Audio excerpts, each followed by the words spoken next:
Hello mga ka-farmers! Happy Sunday kada tayo amin mga ka-farmers. Nga kunana iti John 14:6. I am the way, the truth, in the life. Kunana mga ka-farmers. So nga datayo nga managbasol, iti lubong nga kat amok nga ni Apo Dios ti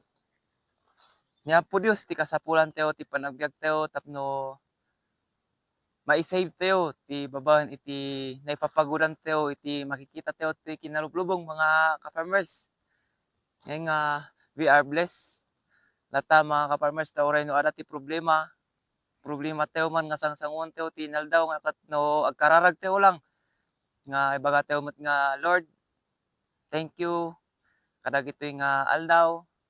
Kuna tayo lang ngay nga iala tayo ti prayers tayo ti dagiti problema tayo kasapulan tayo ngayon mga ka-farmers.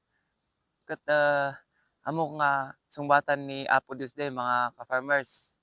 So day God nga kunak nga ta ni Apo Dios ket isu na ti manakabalin iti panagbiag ti tumunggal maysa nga tattao mga ka-farmers. So nga day the verse nga kunak nga isu day kuna ni Apo Dios iti John 14:6 nga Jesus said, "I am the way, the truth, and the life," mga ka-farmers. So nga oray no dati padas tayo mga ka-farmers. Tangaran tayo lata ni Apo Dios iti panagbiag tayo mga ka-farmers. Yan. God bless kada tayo amin mga ka-farmers. Happy Sunday kada tayo amin mga ka-farmers. Yan.